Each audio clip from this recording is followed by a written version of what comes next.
What's going on YouTube? It's Jaden here, back with another video. This is actually going to be day 2 of scaling my very first dropshipping store to $10,000 per month. For day 1, I really wanted to just introduce myself and what we had planned for the series, as well as my product research tools that we're going to be using.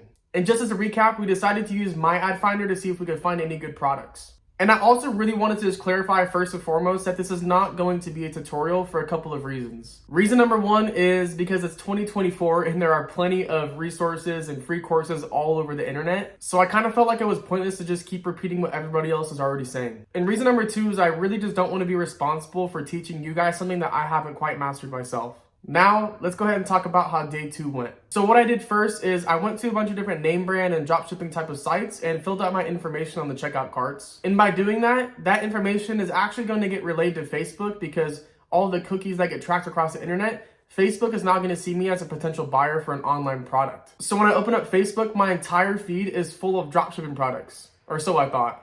I ran my ad finder and collected almost 400 ads. I sifted through every single one and I couldn't find a single product that I think would work for dropshipping. Now I'm kind of at a crossroad because I need to find a product that checks most of the boxes, but I also don't want to overthink the product too much. So I decided I'm just going to take the L on that, keep moving on, and go ahead to my next product research method. So method number 2 is the TikTok burner method. Basically what that means is you create a brand new TikTok account and you go into the search bar and look up things like TikTok made me buy it 2024 or other terms that are related to dropshipping. Then you start going through all of the videos and liking them and saving them, and TikTok is going to keep on recommending those types of videos. So next thing you know, your entire feed is just full of dropshipping products. What I found so far is that this method is actually really effective, but there's definitely some upsides and some downsides to it as well.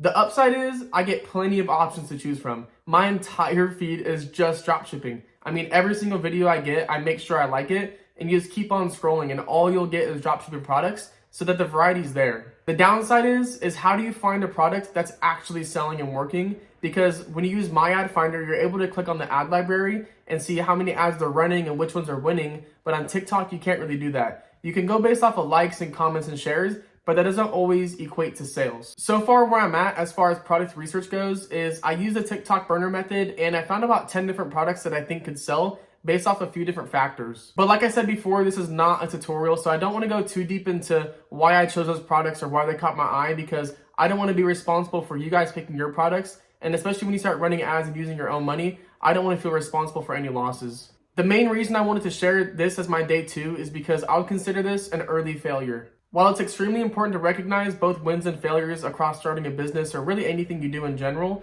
it's really good to learn from those failures and keep moving on. That's the biggest thing. If you keep moving forward and at least try and make some progress every single day, that's the key. One thing that I really want everybody to understand is that every single business model works. You have dropshipping, you have SMMA, you have real estate wholesaling, you have crypto. You have so many different ways to make money these days, but you have to pick one and you have to stick to it. Let's just say that 100 people decide to go on this dropshipping journey with me.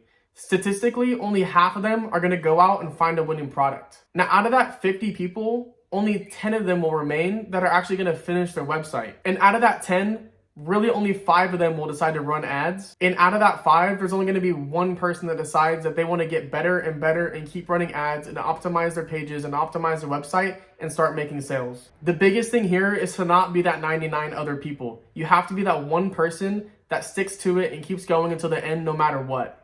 Like I've said before, there's lots of information on the internet of how to actually start a dropshipping store. I'm sure you can just go on YouTube or even Instagram and have somebody DM you a free course. But the biggest thing here isn't to just watch that course, it's to do something with it. Take that information and take that knowledge and take action on it. That's the big one. That's what most people don't do. The word dropshipping has been thrown around the internet a lot, and it almost has this negative connotation of it either doesn't work or it's super scammy or it's impossible to do.